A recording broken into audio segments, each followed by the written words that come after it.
விஜயநகரங்கிற ஊர்ல அங்கதன் அப்படிங்கிற ஒரு ஜமீன்தார் இருந்தான். அவனுக்கு படிப்புன்னா சுத்தமா பிடிக்கவே பிடிக்காது. அப்பா, நான் படிக்க மாட்டேன்ப்பா. எனக்கு படிப்புனா சுத்தமா பிடிக்காது. அங்கதான் என் பேச்சு கேளுடா. இங்க பாரு, எனக்கு படிப்பு இல்லாததால எவ்வளோ வசதி இருந்தாலும் இன்னமும் இதே ஊரோடவே இருந்துட்டேன். நீ அப்படி இருக்க கூடாது. நீ மட்டும் படிச்சு இருந்தா பல தேசங்களுக்கு போய் பேர் எடுக்கலாம்டா. அப்பா, வெளிநாடுகளுக்கு போகணும்னா படிப்பு எதுக்குப்பா? கை நிறைய பணம் இருந்தா போதாதா? நம்ம எந்த நாட்டுக்கு வேணா போலாம். உனக்கு எப்படி சொன்னா புரியும்டா அங்கதா அப்படின்னு தலையிலே அடிச்சுக்கிட்டாரு அவனோட அப்பா. கொஞ்ச நாள் இப்படியே போனதுக்கு அப்புறம் அங்கதனோட அப்பா இறந்துட்டாரு. அதனால படிப்பறிவில்லாத அங்கதன் அங்க இங்க திரிஞ்சு வெட்டியா சுத்திக்கிட்டு பெரியவனானா.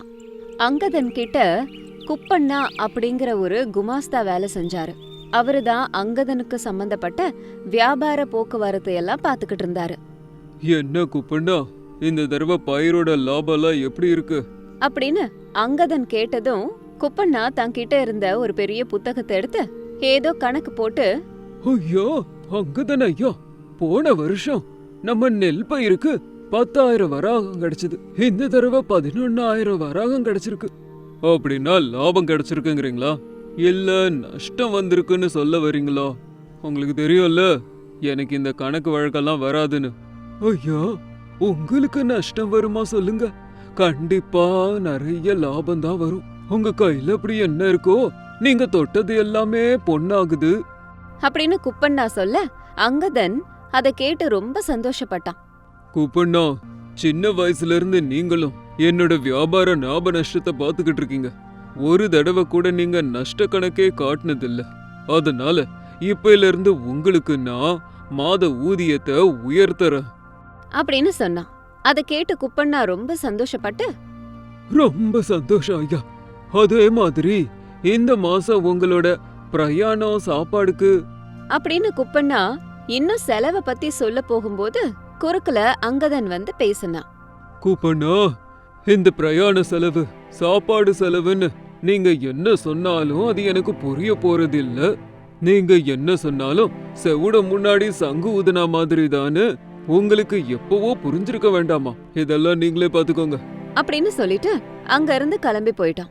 ஒரு நாள் அங்கதனுக்கு படிப்பு வராதுன்னு தெரிஞ்சுக்கிட்ட ஒரு திருடன் ஏதோ சீட்டை எழுதிக்கிட்டு குப்பண்ணா இல்லாத நேரம் பார்த்து அவன் கிட்ட வந்திருந்தான். ஐயா, என் பேரு செல்வம். நான் உங்க பக்கத்து ஊரான சீனிப்பட்டிங்கிற கிராமத்துல இருந்து வரேன். அங்க இருக்கிற உங்களோட பெரியம்மா இந்த சீட்டை உங்ககிட்ட கொடுக்க சொன்னாங்க அப்படின்னு அந்த திருடன் அவன் எழுதி வச்சிருந்த சீட்டை அங்கதன் கிட்ட கொடுத்தான். அப்ப அங்கதன் அந்த சீட்டை பிரிச்சு என்ன இருக்குன்னு பார்த்தான். யாருவ? எனக்கு படிக்க தெரியாதுன்னு இவனுக்கு தெரியுமா தெரியாதா? இந்த நேரத்துல குப்பண்ணா வேற இல்ல. சரி, கொஞ்ச நேரம் படிச்சவன் மாதிரி நடந்துப்போம் அப்படின்னு நினைச்சு அந்த லெட்டரையே பாத்துக்கிட்டு இருந்தான். அப்போ அந்த திருடன் மனசுக்குள்ள சிரிச்சுக்கிட்டு இருந்தான். ஐயா, நீங்க இந்த லெட்டரை படிச்ச உடனே நீங்க எனக்கு ஒண்ணு கொடுப்பீங்க, அதை உடனே கொண்டு வாங்கன்னு சொன்னாங்க ஐயா உங்க பெரியம்மா அப்படின்னு வேணும்னே அந்த திருடன் சொன்னான். அதை கேட்டதும் அங்கதன் உடனே பயங்கரமா யோசிச்சான். என்னது, இந்த லெட்டரை படிச்ச உடனே இவனுக்கு நான் ஒண்ணு தருவனா? அப்படி இந்த லெட்டர்ல என்ன எழுதி இருக்கு அப்படின்னு யோசிச்சுட்டு இருக்கும்போது அவனுக்கு ஒரு எண்ணம் வந்துச்சு. ஆமா, இந்த லெட்டர்ல கூட அதான் இருக்கு. சரி சரி, உனக்கு படிக்க வருமா? உன்னை பார்த்தா படிக்காத தற்கொலை மாதிரி இருக்கு. உன்னை எப்படி நம்புறது? எங்க இந்த லெட்டரை கொஞ்சம் படி அப்படின்னு அங்கதன் அவன்கிட்ட அந்த லெட்டரை கொடுத்தான். அப்ப அந்த திருட தன்னோட பிளான் படியே எல்லாம் நடக்குதுன்னு உள்ளுக்குள்ள ரொம்ப சந்தோஷப்பட்டுக்கிட்டான். அந்த திருடன் அந்த லெட்டரை பார்த்து படிக்க ஆரம்பிச்சான். தம்பி, நான் இங்க அவசர பிரச்சனையில மாட்டிருக்கேன். எனக்கு அவசரமா ஒரு 1000 வராகம் தேவை. இந்த லெட்டரை உன்கிட்ட கொடுக்கறவன் எனக்கு ரொம்ப நம்பிக்கையானவன். அவன் கையில 1000 வராகங்களை கொடுத்து அனுப்பு அப்படின்னு படிக்கிறத முடிச்சான் அந்த திருடன். அந்த திருடன் படிச்சத கேட்ட அங்கதன், என்ன, எங்க பெரியம்மாவுக்கு 1000 வராகம் வேணுமா அப்படின்னு உடனடியா தன்னோட ரூமுக்கு போய் கொஞ்சம் வராகங்கள் இருந்த மூட்டைய கொண்டு வந்து அவன்கிட்ட கொடுத்தான். இந்த வராக மூட்டையை எடுத்துட்டு போய் பிரச்சனையில இருக்க எங்க பெரியம்மா கிட்ட கொடுத்துரு அப்படின்னு சொன்னான். அந்த திருடன் ரொம்ப சந்தோஷப்பட்டு வெளியில போகும்போது எதிரில குப்பண்ணா வந்து நின்னாரு. திருடன் கையில இருந்த அந்த வராக மூட்டைய பார்த்து அவனை நிப்பாட்டினாரு. ஐயா ஜமீன்தார் ஐயா, இவனுக்கு வராக மூட்டைய கொடுத்தது நீங்க தானா? ஆமா குப்பண்ணா. அப்படின்னு நடந்த எல்லாத்தையும் சொன்னா அங்கதன். இது எல்லாத்தையும் கேள்விப்பட்ட குப்பண்ணா இதுல ஏதோ தப்பு இருக்குன்னு யோசிச்சாரு. எங்க கொஞ்சம் அந்த கடிதத்தை என்கிட்ட கொடுங்க அப்படின்னு சொல்லி அந்த லெட்டரை வாங்கி படிச்சாரு. அதுல அவன் சொன்னதுதான் இருந்தது. ஆனாலும் குப்பண்ணாவுக்கு ஒரு சந்தேகம் இருந்துட்டே இருந்தது. உடனே குப்பண்ணா அந்த பையன் கிட்ட ஒரு லெட்டரை கொடுத்து, எங்க கொஞ்சம் இந்த கடிதத்து மேல உங்க பேரை எழுதுறீங்களா அப்படின்னு கேட்டாரு. அந்த திருடன் குப்பண்ணா சொன்ன மாதிரியே கையெழுத்து போட்டான். அப்போ அந்த லெட்டர்ல இருந்த கையெழுத்து அவன் கையெழுத்து ரெண்டும் ஒரே மாதிரி இருந்தது. ஜமீன்தார் ஐயா, இவன் பெரிய திருடன், உங்களை ஏமாத்த பார்த்திருக்கான். உங்க பெரியம்மாவோட பொண்ணு நல்லா படிச்சிருக்காங்க. இது வரைக்கும் அனுப்பின லெட்டர் எல்லாம் அவங்க தான் எழுதி அனுப்பியிருக்காங்க. இந்த கையெழுத்து அவங்களது இல்ல, இவனே எழுதி கொண்டு வந்திருக்கான் அப்படின்னு சொன்னாரு. அதை கேட்டதும் அங்க இருந்த திருடன் பயந்து ஓடணும்னு நினைச்சான். ஆனா அவனை புடிச்சு ஜமீன்தார் தண்டனை கொடுத்தாரு. ஐயோ, இதுக்குதான் உங்களை படிக்க சொன்ன பாத்தீங்களா? இப்ப என்ன நடந்தது? தப்புங்க. ஐயோ குப்பண்ணா, ஆரம்பிச்சிட்டியா? அப்படின்னு அங்க இருந்து கிளம்பி போனாரு ஜமீன்தார். ஒரு நாள் பட்டணத்துல இருந்து அஜய்னு அங்கதனோட நண்பன் வந்தான். அவனை பார்த்த ஆனந்தத்துல அங்கதன் அவனுக்கு ஏகப்பட்ட மரியாதைய கொடுத்தான். அவனை கொஞ்ச நாட்கள் அவன் கூடவே வச்சுக்கிட்டான். ஆஹா, இந்த அங்கதன் சரியா படிக்கலனாலும் எவ்வளோ வசதியான வாழ்க்கைய வாழ்ந்துகிட்டு இருக்கான். எப்படியாவது இவனோட சொத்தை எல்லாத்தையும் எழுதி வாங்கிக்கணும் அப்படின்னு நினைச்சு அதுக்கு உண்டான திட்டத்தை போட ஆரம்பிச்சான்.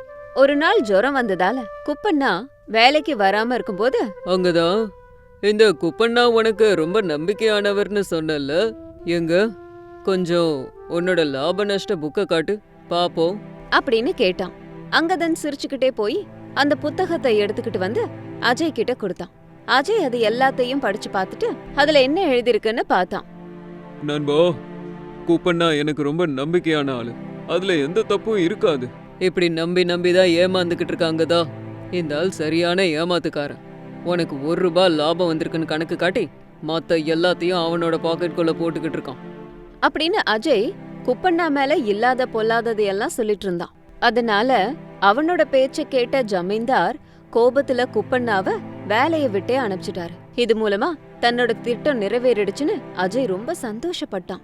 அதுக்கப்புறம் கொஞ்ச நாள்லயே, அஜய், இந்த தடவை வியாபாரத்துல எவ்வளவு லாபம் வந்திருக்கு அப்படின்னு கேட்டான். அஜய் ஏதோ கணக்கு போட்டான். என்ன லாபம் வந்திருக்காங்கதா? எல்லாம் நஷ்டம்தான் அப்படின்னு எல்லா வியாபாரத்திலயும் நஷ்ட கணக்கு தான் காமிச்சான். அதனால அங்கதன், வியாபாரம்னா லாபம் நஷ்டம் ரெண்டுமே ஒன்னாதானே இருக்கணும் அப்படின்னு சொன்னான். அதுக்கப்புறம் கூட தொடர்ந்து அஜய் நஷ்ட கணக்கையே காமிச்சுக்கிட்டு இருந்தான். பணத்தை எல்லாம் அவனோட பாக்கெட்ல போட்டுக்கிட்டு இருந்தான். ஒரு நாள் சில பத்திரங்களை எல்லாம் கொண்டு வந்து, நண்பா, பக்கத்து ஊர்ல சில நிலத்தை வாங்கியிருக்கோம், இதுல உன்னோட கையெழுத்தை மட்டும் போட்டா போதும் அப்படின்னு சொன்னான். அங்கதன் அதுல கை நாட்டு போட்டான். கொஞ்ச நாள் போனதுக்கு அப்புறம் அஜய் எல்லா வியாபாரத்திலயும் வெறும் நஷ்டத்தை மட்டுமே காட்டுறான்னு, அஜய், உன்னோட சேவை எனக்கு போதும். உன்னோட இடத்துல நான் வேற ஒருத்தனை நியமிக்க போறேன். உனக்கு வியாபாரம் பார்க்கறதுக்கு சரியா வரலன்னு நினைக்கிறேன் அப்படின்னு சொன்னான். அப்போ அஜய் பயங்கரமா சிரிச்சான். என்னது, என் இடத்துல நீ வேற ஒருத்தனை வைக்க போறியா? அந்த அதிகாரம் உன்கிட்ட இல்லையேப்பா. இந்த வீடு ஆஸ்தி எல்லாம் என்னது. இங்க பார், நீ எனக்கு எழுதி கொடுத்த இந்த சொத்தோட பத்திரத்தை, நீ எனக்கு எழுதி கொடுத்த மாதிரி பத்திரம் இருக்கு அப்படின்னு அஜய் மோசம் பண்ணி அங்கதனோட சொத்தை எல்லாம் அபகரிச்சுக்கிட்டான். நண்பனாச்சேன்னு உள்ள சேர்த்தா என்னையே முதுகுல குத்திட்டியா அப்படின்னு அங்கதன் அஜய அடிக்கிறதுக்கு போகும்போது, அஜய் அங்கதன அவனோட ஆளுங்களை வச்சு அடிச்சான். வெளியவும் தரத்திட்டான். அதனால அங்கதன் அந்த ஊரையே விட்டுட்டு பக்கத்து ஊருக்கு போனான். அங்க இருந்த குப்பண்ணா அங்கதனை பார்த்து விவரங்களை தெரிஞ்சுக்கிட்டாரு. கூப்பண்ணா, என்ன மன்னிச்சிரு. உன்னோட நம்பிக்கைய அவமானப்படுத்தி உன்னை வெளியே துரத்தின அப்படின்னு கவலைப்பட்டான். அப்போ குப்பண்ணா, ஐயோ, இதுல உங்க தப்பு ஒண்ணும் இல்ல. பாத்தீங்களா, நீங்க படிக்காம போனதுனால எவ்வளவு பெரிய பேராபத்து வந்திருக்குன்னு. நீங்க ஒன்னும் கவலைப்படாதீங்க ஐயா. உங்க நண்பன் நல்லவன் இல்லைன்னு தெரிஞ்சுதான் உண்மையான பத்திரங்களை நான் வச்சிட்டு இருக்கேன். அப்படின்னு குப்பண்ணா மறுபடியும் தன்னோட புத்திசாலித்தனத்தால அஜய வீட்டை விட்டே துரத்திட்டு மறுபடியும் ஆஸ்தி எல்லாத்தையும் அங்கதன் பேர்லயே எழுதி வச்சாரு. அதுக்கப்புறம் அங்கதன் படிப்போட அருமை தெரிஞ்சு அந்த வயசுல படிக்க ஆரம்பிச்சாரு. அது மட்டும் இல்லாம இலவசமா ஒரு பள்ளிக்கூடத்தையும் திறந்தாரு. இது இன்னைக்கு ஸ்டோரி. இதே மாதிரி இன்னொரு ஸ்டோரியோட உங்களை மறுபடியும் மீட் பண்றேன். காக்கை குருவிகள் உலாவிக்கிட்டு பட்டாம்பூச்சிகள் பறந்துகிட்டு இருக்க அடர்த்தியான காடு அது. அதுல அமைதியான ஒரு ஆசிரமம் இருக்கு. அந்த ஆசிரமத்துல சத்யானந்த சுவாமிகள் எல்லா சிஷ்யர்களோடவும் சேர்ந்து இருந்தாரு. பிரபஞ்சத்தில் அனைவருக்கும் தேவையானது அமைதி. அந்த அமைதி அனைவருள்ளும் இருக்க வேண்டும். நம் மனதுதான் அனைத்திற்கும் ஆதாரம். பிரச்சனையானாலும் துக்கமானாலும் சந்தேகமானாலும் சந்தோஷமானாலும் அனைத்திற்கும் நமது மனதிலேயே தான் பதில் கிடைக்கும் அப்படின்னு ரொம்ப விவரமா சொல்லிக்கிட்டு இருந்தாரு. சிஷ்யர்கள் எல்லாரும் அமைதியா கேட்டாங்க. அந்த ஆசிரமத்துல நிறைய சிஷ்யர்கள் அவருக்கு சேவை செஞ்சுக்கிட்டு அவர் சொல்றத கேட்டுக்கிட்டு இருந்தாங்க. அதுல ராமசாமி கிருஷ்ணசாமின்னு 2 சிநேகிதர்கள் இருந்தாங்க. அவங்க 2 பேருக்கும் ஒருத்தர் ரொம்ப பிடிக்கும். உயிருக்குயிரா இருந்தாங்க. அவங்கள பத்தி ஆசிரமத்துக்கே தெரியும். இவங்க ஆசிரமத்தை விட்டுட்டு ஊருக்கு போனா எப்படி இருப்பாங்களோ? ஒருத்தர் ராமாபுரத்துல இருக்காங்க, ஒருத்தர் கிருஷ்ணாபுரத்துல இருக்காங்க. ஒருத்தர் எப்படி பார்த்துப்பாங்களோ என்னவோ அப்படின்னு மற்ற சிஷ்யர்கள் பேசிக்கிட்டு இருக்கும்போது இவங்களுடைய ஸ்நேகத்தை பத்தி சத்யானந்த சுவாமிக்கு கூட தெரிய வந்துச்சு. காலம் எப்பவும் ஒரே மாதிரி இருக்காது. அந்த ஆசிரமத்துக்கு ஜமீன்தார் நாகராஜோடைய பையன் தனுஷ் வந்தான். அவன் ரொம்ப திமிரு பிடிச்சவன். நிறைய பணம் இருக்குன்னு ஆணவத்தோடவே நடந்துப்பான். ராமசாமியும் கிருஷ்ணசாமியும் ஒரு நாள் காட்டுக்கு போய் பழம் பறிச்சுக்கிட்டு வந்தாங்க. தூரத்துல ஒரு அழகான மாமரம் இருந்துச்சு. அது ராமசாமி கண்ணுல பட்டுச்சு. நண்பா, அங்க பாரு, மாம்பழங்கள் எவ்வளவு நல்லா இருக்கு. ஆமாடா, ஆனா அது வேற ஒருத்தவங்க விளைய வச்சதாச்சே. அனுமதி இல்லாம நம்ம போக கூடாது. அனுமதியா? அனுமதி எதுக்கு? யாரும் பாக்குறதுக்கு முன்னாடி போயிட்டு வந்துடலாம். தப்பு ராமு, குரு சொன்னாரு இல்ல, திருட்டுத்தனம் பண்ணக்கூடாது. நமக்கு சொந்தம் இல்லாததை நாம அடைய நினைக்க கூடாது அப்படின்னு சொல்லிட்டு ஆசிரமத்துக்கு 2 பேரும் வந்துட்டாங்க. ராமசாமி மனசு முழுக்க மாம்பழங்கள் மேலதான் இருந்தது. ராத்திரி வேளையில ராமசாமி மட்டும் உட்கார்ந்துகிட்டு இருக்கும்போது தனுஷ் நிறைய மாம்பழங்களை பறிச்சுக்கிட்டு வந்தான். ராமசாமி அத பார்த்து ஆச்சரியப்பட்டு தனுஷ் கிட்ட போனான். தனுஷ், இந்த நேரத்துல எங்க போயிட்டு வர? இந்த பழங்கள் உனக்கு எங்க கிடைச்சது? திருடினியா? திருட்டா? எது திருட்டு இல்ல, அதிகாரம். வேற ஒருத்தவங்களோட பொருளை அதிகாரம் இல்லாம எடுக்கிறது திருட்டுக்கு சமமாச்சே. இந்த பூமியில நிலம், தண்ணி, காத்து, ஆகாயம், ஆகாரம் எல்லாம் எல்லாருக்கும் சொந்தம். சிலருக்கு மட்டும்தான் சொந்தம்னு எப்படி சொல்லுவ? எல்லாருக்கும் தகுதி இருக்கு. முதல்ல யாரு போறாங்களோ அவங்களுக்கு தான் அது சொந்தம். இதுதான் விதி அப்படின்னு சொல்லி ஒரு மாம்பழத்தை ராமசாமியோட கையில கொடுத்தான். ராமசாமி உடனடியா அந்த பழத்தை சாப்பிட ஆரம்பிச்சிட்டான். தனுஷ் சொன்ன வார்த்தைகளை ராத்திரி முழுக்க படுத்து தூங்காம யோசிச்சுட்டு இருந்தான். மறுநாள் காலையில ராமசாமி தன்னோட நண்பன் கிருஷ்ணசுவாமி கிட்ட போய் நடந்த எல்லாத்தையும் சொன்னான். கிருஷ்ணா, அந்த மாம்பழம் ரொம்ப நல்லா இருந்ததுடா. இன்னைக்கு நம்ம கூட போய் எடுத்துட்டு வரலாம். ராமு, இன்னைக்கு நம்ம வியாபார நுணுக்கங்களை பத்தி கத்துக்க போறதா இருந்தோமே. குருவும் அதை பத்தி சொல்லி கொடுத்தாரே, மறந்துட்டியா? நம்ம மட்டும்தான் போகல, மத்த மாணவர்கள்லாம் போயிட்டாங்க. நீயும் வா அப்படின்னு கிருஷ்ணசுவாமி வேகமா அங்க இருந்து போயிட்டான். ராமசாமி அங்கேயே நின்னுட்டு இருந்ததுனால அங்க தனுஷ் வந்தான். நண்பா, கொய்யா தோப்புல இருந்து சீதாப்பழ தோட்டத்து வரைக்கும் சில பொருட்களை சுமந்துட்டு போனா 1000 காசு தராங்களாம். சுமந்துட்டு போனாலே 1000மா? விந்தையா இருக்கு. அது என்ன மாதிரியான பொருள்? என்ன பொருளா இருந்தா நமக்கு என்ன, பணம் தராங்கல்ல. இந்த மாதிரியான வாய்ப்பை பயன்படுத்திக்கிட்டு தான் எங்க அப்பா பணக்காரர் ஆனாரு. வா வா, நம்ம கூட போகலாம். ஆனா குரு பாடத்தை ஆரம்பிச்சிருப்பாரு. போகலன்னா நமக்கு அப்புறம் புரியாது. அவரு பாடமா சொல்லி கொடுக்கறத நம்ம இப்போ நடைமுறையில கத்துக்க போறோம். அதுவும் சுயமா கத்துக்க போறோம். வா போலாம் அப்படின்னு ஒத்துக்க வச்சு தனுஷ் ராமசாமிய கூப்பிட்டுக்கிட்டு அங்க இருந்து போனான். இன்னொரு பக்கம் கிருஷ்ணசாமியும் மத்த சிஷ்யர்களும் கவனமா பாடம் கேட்டாங்க. நாம் செய்யும் முதல் வியாபாரத்திற்கு முதல் ஆயுதம் நம்பிக்கை. அப்படிப்பட்ட நம்பிக்கையை சம்பாதிக்க வேண்டுமானால் நாம் நேர்மையாக இருக்க வேண்டும். எவ்வளவு லாபம் வந்தாலும் சரி, எக்காரணத்தை கொண்டும் நம் மனசாட்சியை விற்கும் அளவிற்கு எதையும் செய்யக்கூடாது. ஒரு முறை நம் நம்பிக்கை உடைந்து விட்டால் அதை முழுமையடைய செய்வது மிகவும் கடினம், திரும்ப வராது அப்படின்னு குரு தன்னோட சிஷ்யர்களுக்கு சொல்லி கொடுத்துட்டு இருந்தாரு. கிருஷ்ணசாமி சுத்தி பார்த்தான். அவனோட நண்பன் மட்டும் வரவே இல்ல. பாடம் முடிஞ்ச உடனேயே கிருஷ்ணசாமி தன்னோட நண்பனுக்காக ஆசிரமம் மொத்தமும் தேடி அலைஞ்சான். ரொம்ப தூரத்துல ஒரு மரத்தடியில தனுஷும் ராமசாமியும் பணத்தை பகிர்ந்துகிட்டு இருந்தாங்க. அத பார்த்துட்டு கிருஷ்ணசாமி அங்க வந்தான். ராமு, பாடம் கேட்கறதுக்கு நீ ஏன் வரல? வேற வேலையா இருந்துட்டேன்டா. எனக்கு தெரியாத வேலையா? அது இருக்கட்டும், இந்த பணம் எது உனக்கு? நான் செஞ்ச வேலைக்கு பலன். அதுதான், என்ன வேலை அப்படின்னு கோபமா கேட்டான் கிருஷ்ணசாமி. ராமசாமி பதில் சொல்லவே இல்ல.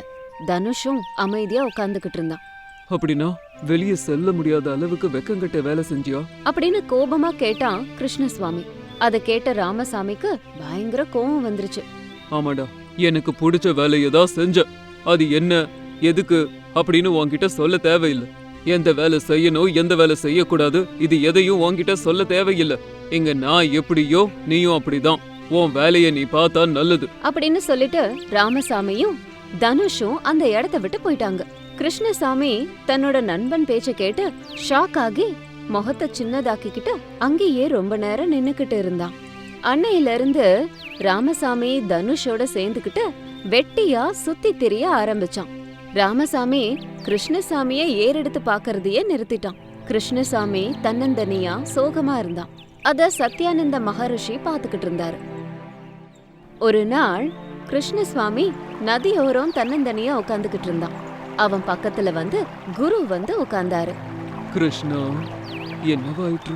சோகமா இருக்க? வணக்கம் குருவே. ஒன்னும் இல்ல, சும்மாதான் உட்கார்ந்துருக்க. எதுவும் இல்லை என்று சொன்னா ஏதோ இருக்குன்னு அர்த்தம். அது என்னங்கிறத நீ சொல்லலனாலும் அது உனக்கு வருத்தத்தை கொடுக்கற விஷயம்னு உன் முகத்தை பார்த்தாலே தெரியுது. ஆமா, உனது சிநேகிதன் எங்கே? கிருஷ்ணசுவாமி துக்கத்தை மறைக்க முடியாம பணிவோட கேட்ட குரு கிட்ட நடந்த எல்லாத்தையும் கடகடன்னு சொல்லிட்டான். இங்க பாரு கிருஷ்ணா, இந்த உலகத்துல யாரும் யாரோடவும் சும்மா சேர மாட்டாங்க. யாரும் சும்மா விட்டுட்டு போக மாட்டாங்க. ஒவ்வொன்றுக்கும் ஒவ்வொரு அர்த்தம் இருக்கும். நல்லவங்களோட மனசை யாராலையும் கெடுக்க முடியாது. கெட்டவனோட கெடுதலை யாராலையும் தடுக்க முடியாது. ஆனா என் நண்பன் இப்படி கெட்டு போறத என் கண் முன்னாடி பார்த்து ஒரு நண்பனா என்னால சும்மா இருக்க முடியல சுவாமி. சில விஷயங்களை தலையிடாமல் தூரத்தில் நின்று பார்ப்பதே உத்தமம். காலமே அனைத்திற்கும் பதில் கூறும் அப்பா. ஏன்னா சிருஷ்டிக்கும் காலத்திற்கும் விடை கொடுக்கக்கூடிய பந்தம் இருக்கு. தெரிஞ்சுப்பான்.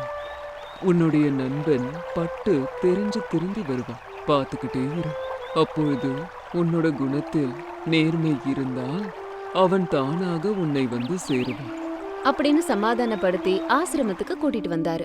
கொஞ்ச நாள் போனதுக்கு அப்புறம் கிருஷ்ணசுவாமி பழையபடி பாடத்துல கவனம் செலுத்தி எல்லாத்தையும் நல்லா கத்துக்கிட்டான்.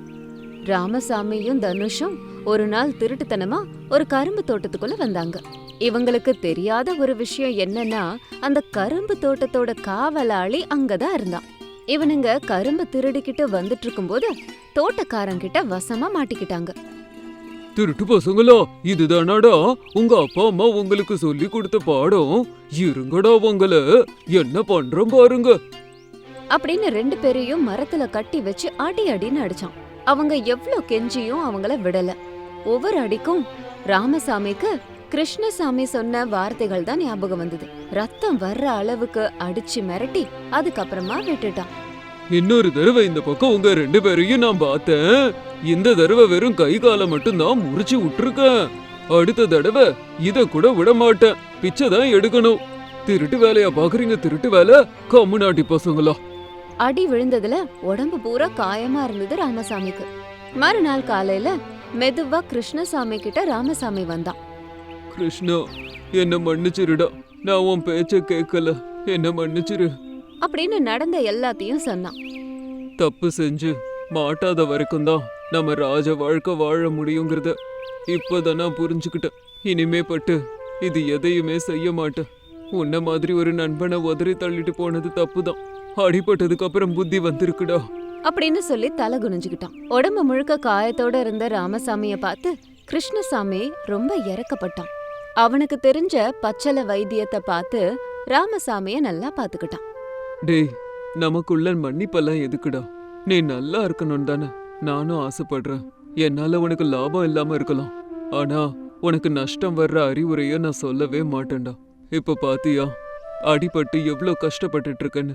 உன்னை இப்படி பார்த்துட்டு என்னால அமைதியா இருக்க முடியலடா அப்படின்னு ரொம்ப ஆறுதலா பேசி அவனை திருத்தி கொண்டு வந்தான். அன்னையில இருந்து மறுபடியும் ராமசாமியும் கிருஷ்ணசாமியும் பழைய நண்பர்களா மாறினாங்க. இது எல்லாத்தையும் பக்கத்துல இருந்த சத்யானந்த சுவாமி பார்த்து சந்தோஷப்பட்டாரு. இதுதான் இன்னைக்கு கதை. இன்னொரு கதையோட உங்களை மறுபடியும் மீட் பண்றேன்.